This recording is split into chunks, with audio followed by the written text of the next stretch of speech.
Hello everybody, and welcome to the build that I've been using for almost 50 hours in Lords of the Fallen, and I like to describe it as a status effect rogue, a slashy bleeding poison lady. I'm still working on the name. But the whole idea around this build is that you want to have as many status effects as possible. We're using fast attacking weapons, either a dagger or dual wielding short swords, to apply the status effects as fast as we possibly can to increase our damage by a ridiculous amount. Now, the really good thing about this build is that you can actually pivot into it right away without investing basically anything, because the whole build is centered around using Poison Weapon, which is an umbral spell that requires only 8 Radiance and 8 Inferno. Pretty much every class that you start with has 8 Radiance and 8 Inferno. So if you are wanting to try this out, it's going to be very easy for you to do. All you're going to have to do is head to the Umbrell vendor in the hub. He will sell you the spell, which obviously you can't see here because I already have it, but he will sell you the umbral spell, and he'll also sell you an Umbrell catalyst, so you can get to casting Poison Weapon incredibly quickly. And because you're dual wielding either daggers or short swords, you're going to apply that status effect incredibly quickly. Now, why is applying poison so damn good? Well, that's because we have the Blood Bane ring. This makes it to where when you inflict poison buildup, you simultaneously inflict bleed buildup.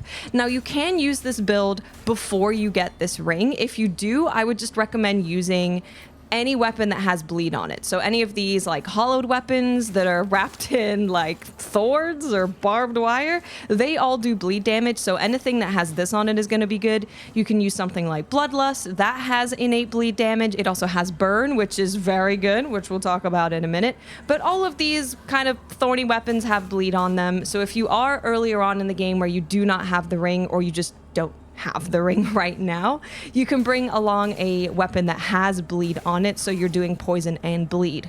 But when you have the ring, it opens you up to using things like you can use the Kin Ranger dagger, which inflicts frostbite. So then you have poison, bleed, and frostbite. You can use something like Bloodlust because it has that burn damage as well. It does have bleed on it, but you still will have poison, bleed, and burn. One of my favorites that I've been trying out is using the Bringer of Stillness swords. These are the swords that you get from the Umbrell Reapers, because this one has Wither on it, the right hand bringer, but the left hand bringer has Frostbite on it. So if you put these two together, you're doing Frostbite damage, which is a status effect, Wither, which is of course an attack type, but you're also doing bleed and poison. That's a lot of stuff. Now, why do we want to pump as many status effects as possible? That is because we are using the Pendant of Burden, which makes it to where you deal additional damage for every status effect inflicted upon the enemy. This makes bosses basically not exist. They don't exist.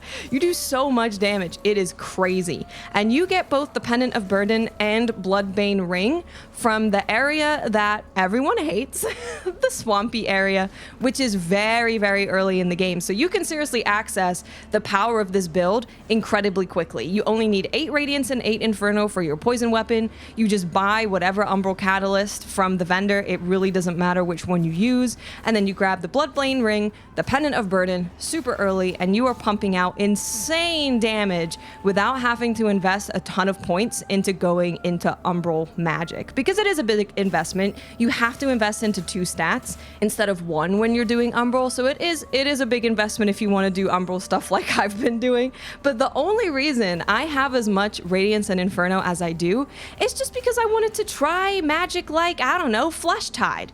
Because throwing bodies at people sounded kind of fun. It just sounded stupid. I mean, look at this. It's a wave of dead carcasses and various body fluids. So you do not need to invest the amount of points that I did to get the good stuff out of this build. But if you want to, it's not a bad idea, because there's some really fun Umbrell spells in here. Now, when it comes to catalysts, you really don't need to worry about which one you use. I'm using the Sunken Beseecher just because I am invested a little bit more into Radiance and Inferno, so I do have some more spells that I want to be using out in the field. But if you are going purely for buffing your poison weapon, you can use any of the effigies. You do not need access to 5 spells. You could use this one, which gives you access to 3 spells instead. And then if you do that, I would, of course, you're going to have poison weapon, but I would also just recommend taking something long range like Umbrell Orb, or you can grab the Latimer's Javelin, which if you are getting the pendant and the ring, you'll be close to this if you don't already have it. Just bring something ranged that's going to help you deal with ranged enemies. And that's pretty much all you need. When it comes to weapon recommendations, we kind of went into it a little bit, but I do recommend using dual-wielding daggers or dual-wielding short swords. The reason for that is just because you attack a lot faster, and anytime in any game it comes to having a build that you want to apply status effects, having 2 weapons that attack fast is going to get those status effects built up a lot faster, and you do build up the status effects incredibly quickly. So grab whichever weapon you personally like. If you've invested a ton into a short sword or a dagger, you can totally use that. Like I said, you don't need to have frostbite, poison, bleed, burn. You can just go with poison and bleed if you want, because I'm not gonna lie, I do ridiculous damage using the skin stealer knives, and I only have poison and bleed when I'm doing that. I don't necessarily need to have another status effect to achieve good damage, but if you want to be super busted, you're gonna want to grab a weapon that has frostbite, burn, smite, etc. on it. Now, the really good thing about poison weapon is that it lasts for a really long time. So you can pop this. It does not use a lot of mana either. You can pop this and run around areas with your poison weapon very, very comfortably. That's another reason why I say you don't need to invest a ton into making this build work, because poison weapon lasts a really long time. I have to rebuff, of course, when I'm running around, but I don't have to rebuff that often, which makes it really easy to keep poison up. And let me tell you, the difference in my damage when I have poison up compared to when I don't is crazy. In terms of armor, it doesn't freaking matter what you use. You can use whatever you want. It really doesn't make a difference. I just go purely for fashion, and I think I change my outfit like 7 times per stream. If you want to go with something like a witch doctor, that's not a bad idea, because you are like this bringer of poison. I like using stuff like the umbral reaper things. Maybe you wear the pregnant mama lady head. Whatever you want to do is fine. I like going with the creepiest the better. I think it fits with the whole poison assassin rogue vibe. Now, in terms of your other ring, I'm just using the Mine Owner's ring. I really like this ring. It's super freaking strong. I think I probably would maybe switch it out soon because my endurance is pretty high.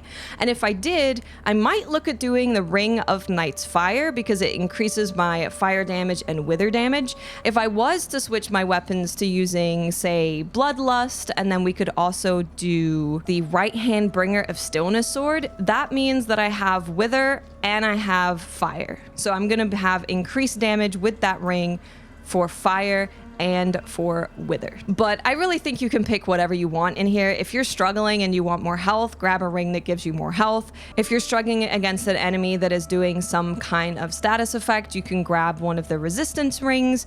You can really be super flexible with this ring spot. It's really Bloodbane ring and the Pendant of Burden that is the most important thing. Now, I did mention this in my combat tips video, which I'll leave a link to, but I'm going to mention it here because it's important for this build when it comes to how you play it.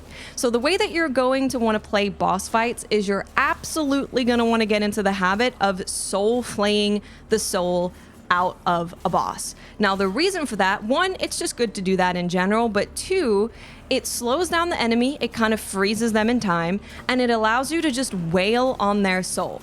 And when you're hitting their soul with any status effect, it is going to build up on the actual enemy itself. So by the time that they have snapped back into their soul, or their soul into them, they're going to have all of that status effect build up. So definitely get into the habit of pulling souls, wailing on the souls, and getting your status effects on the enemy right away. When it comes to your Umbrell lamp upgrades, it doesn't really matter what you use. I would say that if you do go down the route of using a weapon with wither, and then you're thinking of using the Ring of Knight's Fire, which increases your wither damage, what you could do to really build into that is you could go ahead and use the Umbrell Eye of Rosamund.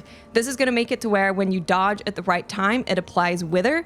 So if that's something that you want to do, you can totally do that.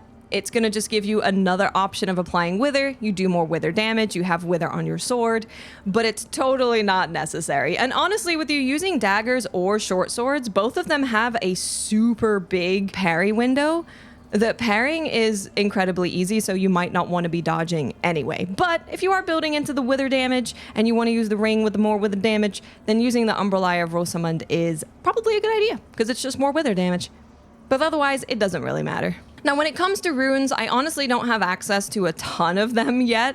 A really good one for any of these builds is Demexis. This is just going to increase your physical damage while dual wielding, which you will be dual wielding all the time, so you might as well grab that. Another rune that you can use if you do have the rune slot for this specific shaped rune is you could go with increased posture damage if you're going down the parry route, because you will be getting those parries off a lot easier. You're going to increase the posture damage when you do parry, so this is a good choice, and honestly one that I would pick if any of the weapons that I was using could actually take that rune. Another really good one is Shon, which is going to increase your elemental damage. Again, if you are using some kind of weapon that has an elemental damage like Bloodlust, then this could be a really good choice as well. But runes you can kind of mess around with. I would just recommend getting Demexis. This goes on pretty much every weapon that I'm using because I'm dual wielding. You might as well get some free extra damage. And that's gonna do it for my poison, bleed, frostbite, burn, ignite, smite rogue build. Give it a try. It is so incredibly easy to build into it with only requiring 8 Radiance and 8 Inferno. If you want to go further and mess around with more Umbral magic, you are welcome to, but you do not need to get the biggest bang for your buck with this build. So give it a try. Let me know what you think in the comments section. Thank you guys so much for watching, and I'll speak to you later. Bye!